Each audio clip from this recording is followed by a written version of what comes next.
Hey, I'm really honored that you tune in and listen. Today we're going to read chapter 14 from The Secret Garden. If you don't mind, reach down there, right about where I'm pointing. Click the like and subscribe buttons. And you can leave a comment on these if you like. Thanks. Chapter 14, A Young Rajah.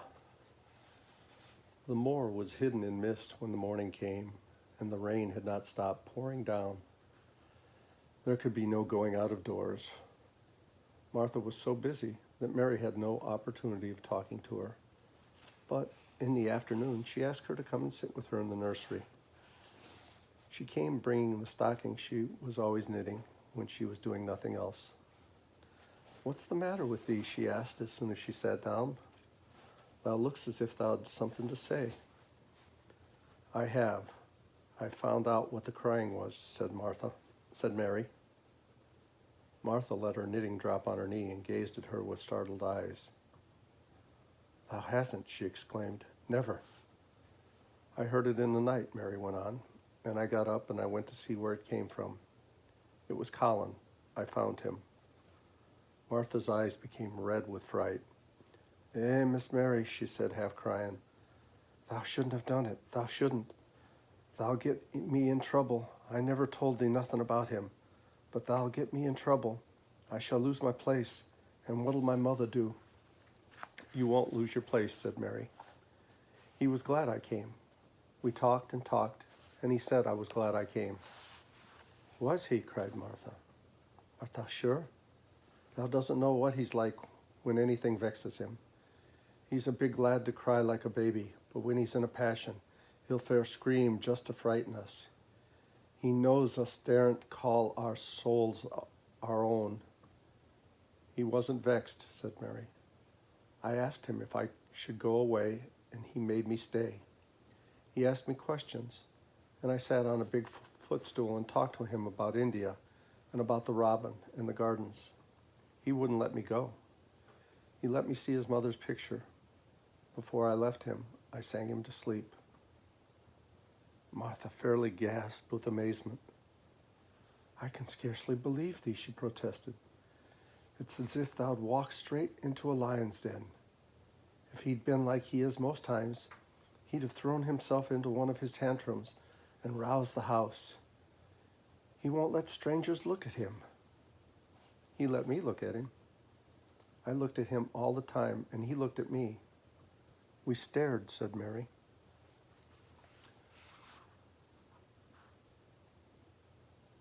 "I don't know what to do," cried agitated Martha.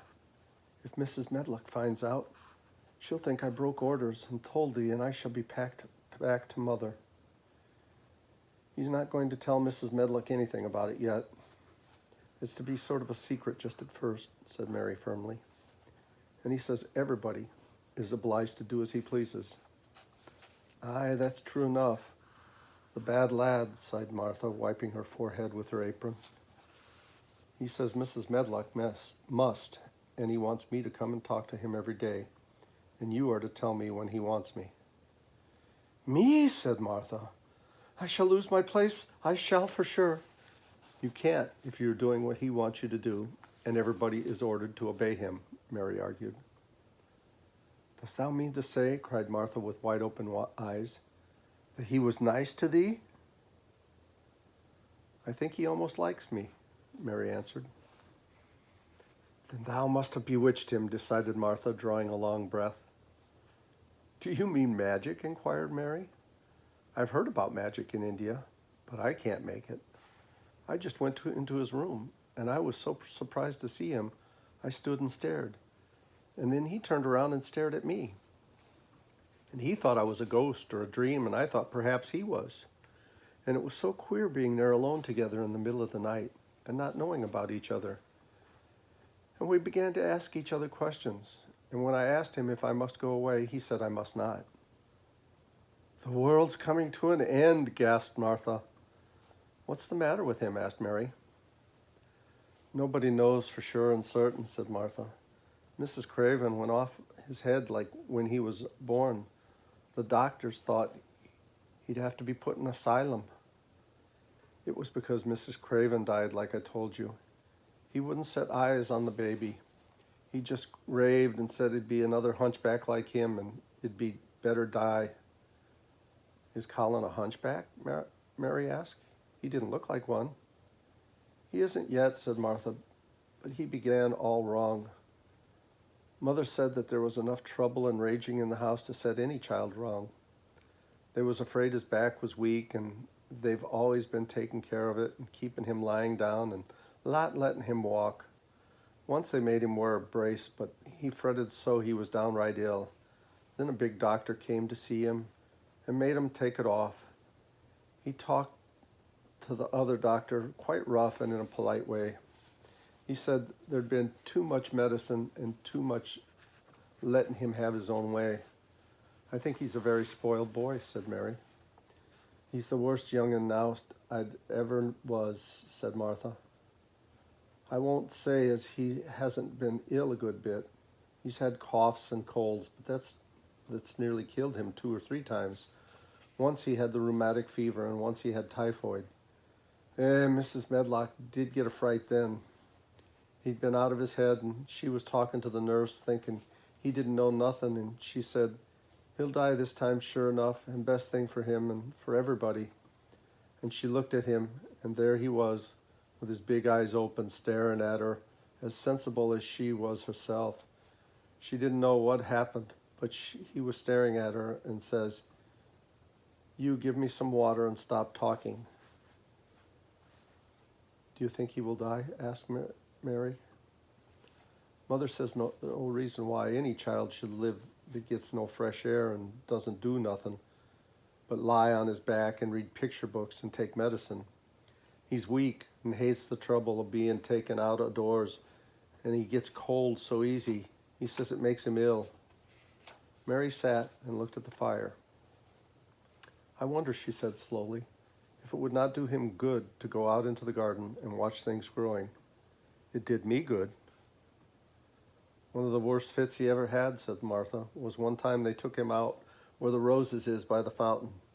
He's been reading in a paper about people getting something he called rose cold, and he began to sneeze and said he got it, and then a new gardener didn't know the rules passed by and looked at him curious. He threw himself into a passion, and he said he'd looked at him because he was going to be a hunchback. He cried himself into a fever and was ill all night. If he ever gets angry at me, I'll never go and see him again, said Mary. He'll have thee if thee wants thee, said Martha. Thou may as well know that at the start. Very soon afterward, a bell rang, and she rolled up her knitting. I dare say the nurse wants me to stay with him a bit. I hope he's in a good temper.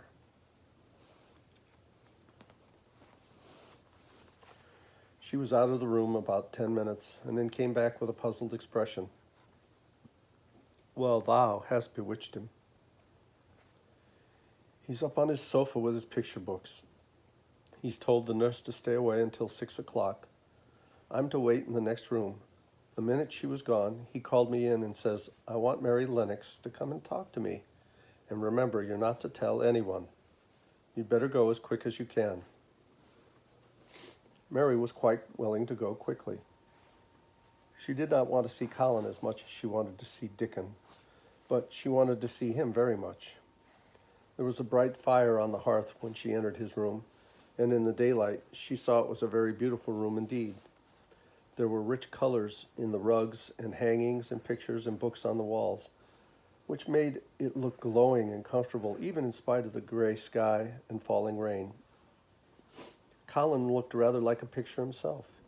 He was wrapped in a velvet dressing gown and sat against a big brocade cushion. He had a red spot on each cheek. Come in, he said. I've been thinking about you all morning. I've been thinking about you too, answered Mary. You don't know how frightened Martha is. She says Mrs. Medlock will think she told me about you, and then she will be sent away. He frowned. Go and tell her to come here, he said. She is in the next room. Mary went and brought her back. Poor Martha was shaking in her shoes. Colin was still frowning.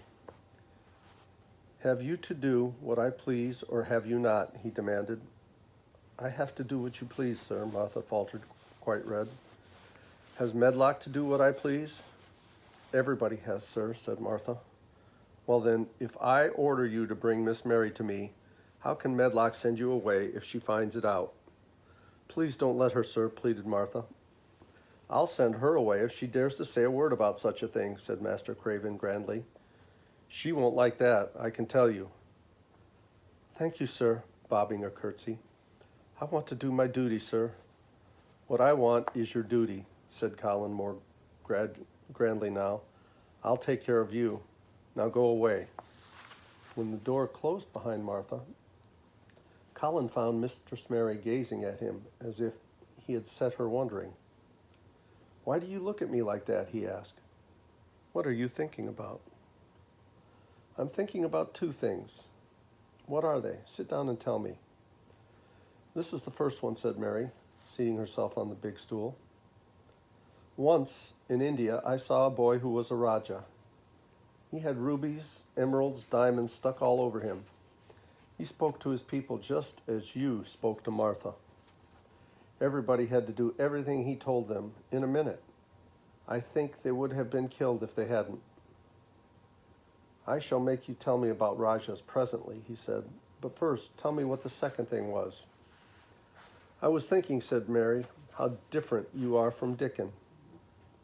"Who is Dickon?" he asked. "What a queer name." She might as well tell him, she thought. She could talk about Dickon without mentioning the secret garden. She had liked to hear Martha talk about him. Besides, she longed to talk about him. It would seem to bring him nearer. "He is Martha's brother. He's 12 years old. He's not like anyone else in the world. He can charm foxes and squirrels and birds, just as natives in India charm snakes. He played a very soft tune on a pipe, and they come to listen." "Kitty, what are you doing?" There were some big books on the table at his side, and he dragged one suddenly toward him. "There's a picture of a snake charmer in this," he exclaimed. "Come and look at it." The book was beautiful, one with superb colored illustrations, and he turned to one of them. "Can he do that?" he asked eagerly. "He played on his pipe and they listened," Mary explained. "But he doesn't call it magic. He says it's because he lives on the moor so much and he knows their ways. He says he feels sometimes as if he was a bird or a rabbit himself. He likes them so. I think he asks the robin questions. It seemed as if they talked to each other in soft chirps." Colin laid back on a cushion, and his eyes grew larger and larger as the spots on his cheeks burned. "Tell me some more about him," he said. "He knows all about eggs and nests," Mary went on, "and he knows where foxes, badgers, and otters live. He keeps them secret so the other boys won't find their holes and frighten them. He knows about everything that grows or lives on the moor."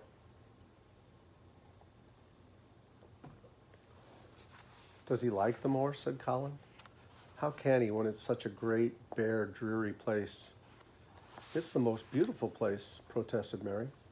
"Thousands of lovely things grow on it, and there are thousands of little creatures all busy building nests and making holes and burrows and chippering or singing or squeaking to each other.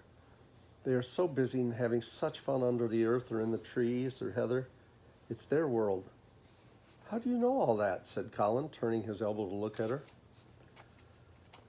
"I've never been there once, really," said Mary, suddenly remembering. "I only drove over it in the dark, and I thought it was hideous. Martha told me about it first, and then Dickon. When Dickon talks about it, you feel as if you saw things and heard them, and as if you were standing in the heather with the sun shining and the grouse smelling like honey, and all full of bees and butterflies." "You never see anything if you are ill," said Colin restlessly. He looked like a person listening to a new sound in the distance and wondering what it was. "You can't if you stay in your room," said Mary. "I couldn't go on the moor," he said in a resentful tone. Mary was silent for a minute. Then she said something bold. You might sometime. He moved as if he was startled. Go on the moor? How could I? I'm going to die. How do you know? Said Mary unsympathetically.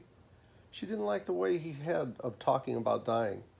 She did not feel very sympathetic. She felt rather as if he almost boasted about it. Oh, I've heard it ever since I remember, he answered crossly. They were always whispering about it and thinking I didn't notice. They wish I would, too. Mistress Mary felt quite contrary. She pinched her lips together. If they wished I would, she said, I wouldn't. Who wishes you would? The servants, of course. Dr. Craven, because he would get Misselthwaite and be rich instead of poor. He daren't say so, but he always looks cheerful when I'm worse. When I had typhoid fever, his face got quite fat. I think my father wishes it too. I don't believe he does, said Mary quite obstinately. That made Colin turn and look at her again. Don't you? He said. And then he lay back on his cushion and was still, as if he were thinking. And there was quite a long silence. Perhaps they were both of them thinking strange things children do not usually think of. I like the Grand Doctor from London because he made them take the iron thing off, said Mary at last. Did he say you were going to die? No. What did he say? He didn't whisper, Colin answered. Perhaps he knew I hated whispering. I heard him say one thing quite loud. He said the lad might live if he would make up his mind to it. Put him in the humor. It sounded as if he was in a temper. I'll tell you who would put you in a humor, perhaps, said Mary, reflecting. She felt as if she would like this thing to be settled one way or the other. I believe Dickon would. He's always talking about live things. He never talks about dead things or things that are ill. He's always looking up in the sky to watch birds flying or look down at the earth to see something growing. He has such round blue eyes, and they are so wide open and looking about. And he laughs, such a big laugh with his wide mouth, and his cheeks are red as cherries. She pulled her stool nearer to the sofa, and her expression quite changed at the remembrance of the wide curving mouth and the wide open eyes. See here, she said, don't let us talk about dying. I don't like it. Let's talk about living. Let us talk and talk about Dickon, and then we will look at your pictures. It was the best thing she could have said. To talk about Dickon meant to talk about the moor, and about the cottage, and the 14 people who lived in it on 16 shillings a week. And the children who got fat on the moor grass like wild ponies, and about Dickon's mother, and the skipping rope, and the moor with the sun on it, and about pale green points sticking up out of the black sod. And it was all so alive that Mary talked more than she had ever talked before. And Colin both talked and listened as he had never done either before. And they both began to laugh over nothing, as children will when they are happy together. And they laughed so that in the end they were making as much noise as if they had been two ordinary, healthy, natural 10-year-old creatures, instead of a hard little unloving girl and a sickly boy who believed that he was going to die. They enjoyed themselves so much that they forgot the pictures and they forgot about the time, when they had been laughing quite loudly over Ben Weatherstaff and his robin, and Colin was actually sitting up as if he had forgotten about his weak back, when he suddenly remembered something. Do you know there's one thing that I have never once thought of, he said. We are cousins. It seemed so queer that they had talked so much and never remembered that simple thing, that they laughed more than ever, because they had got into a humor to laugh at anything. And in the midst of the fun, the door opened, and in walked Dr. Craven and Mrs. Medlock. Dr. Craven started an actual alarm, and Mrs. Medlock almost fell back because he had accidentally bumped against her. Good Lord! Exclaimed poor Miss Medlock, with her eyes almost starting out of her head. Good Lord! What is this? Said Dr. Craven, coming forward. What does it mean? Then Mary was reminded of the boy Rajah again. Colin answered as if neither the doctor's alarm nor Mrs. Medlock's terror were of the slightest consequence. He was as little disturbed or frightened as if an elderly cat and dog had walked into the room. "This is my cousin, Mary Lennox," he said. "I asked her to come and talk to me. I like her. She must come and talk to me whenever I send for her." Dr. Craven turned reproachfully to Mrs. Medlock. "Oh, sir," she panted, "I don't know how it's happened. There's not a servant on the place that'd dare to talk. They all have their orders." "Nobody told her anything," said Colin. "She heard me crying and found me by herself. I'm glad she came. Don't be silly, Miss Medlock." Mary saw that Dr. Craven did not look pleased, but it was quite plain that he dare not oppose his patient. He sat down by Colin and felt his pulse. "I'm afraid there has been too much excitement. Excitement is not good for you, my boy," he said. "I should be excited if she kept away," answered Colin, his eyes beginning to look dangerously sparkling. "I'm better. She makes me better. The nurse must bring up tea, her tea with mine. We will have tea together." Mrs. Medlock and Dr. Craven looked at each other in a troubled way, but there was evidently nothing to be done. "He does look rather better, sir," ventured Mrs. Medlock, "but," thinking the matter over, "he looked better this morning before she came into the room." "She came into the room last night. She stayed with me a long time. She sang a Hindustani song to me, and it made me go to sleep," said Colin. "I was better when I wakened up. I wanted my breakfast. I want my tea now. Tell Nurse Medlock." Wow, he just calls her Medlock, not Mrs. Medlock. That's a little impolite, but sometimes people get that way. Dr. Craven did not stay very long. He talked to the nurse for a few minutes when she came into the room, and said a few words of warning to Colin. He must not talk too much. He must not forget that he was ill.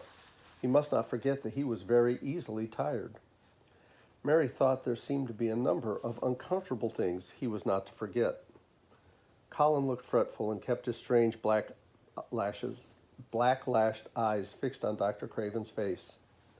"I want to forget it," he said at last. "She makes me forget it. That's why I want her." Dr. Craven did not look happy when he left the room. He gave a puzzled glance at the little girl sitting on the large stool. He had become a stiff, silent child again as soon as he entered, and he could not see what the attraction was. The boy actually did look brighter, however, and he sighed rather heavily as he went down the corridor.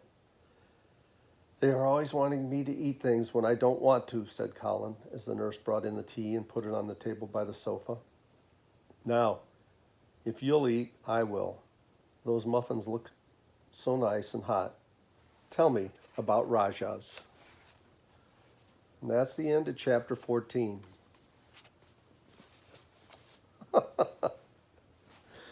Colin seems to be a bit of a, I don't know. He's like he is pretty spoiled, I'd say.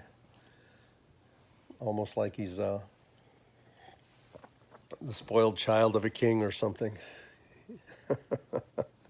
That's all for now. I love you guys. I know this one's been kind of long, but I hope you're enjoying it. Bye-bye.